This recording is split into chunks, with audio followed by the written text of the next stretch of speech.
Hello everyone, welcome to Rome Tech. Today we will be discussing how to lock and hide apps on your iPhone. It's easier than you think.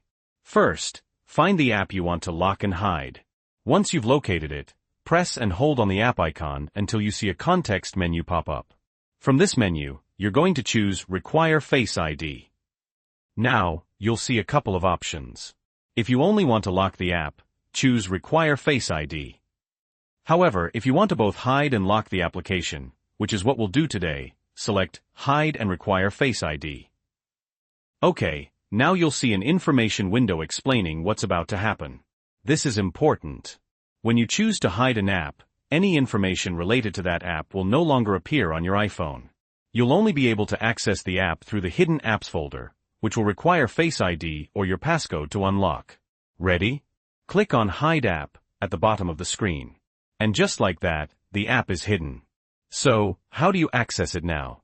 Swipe all the way to the right on your home screen to get to the app library. Scroll all the way down until you see Hidden Apps. Tap on that category. It'll prompt you to unlock it with Face ID or your passcode.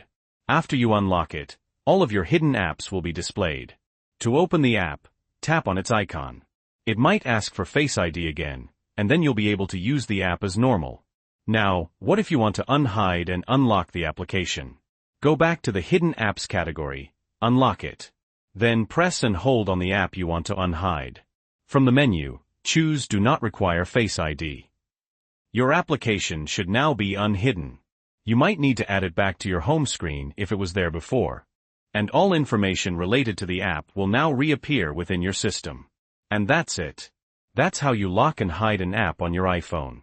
If this video was helpful, please give it a like. And if you have any questions or comments, leave them down below. Don't forget to subscribe to Rome Tech for more helpful tips and tricks. Thanks for watching.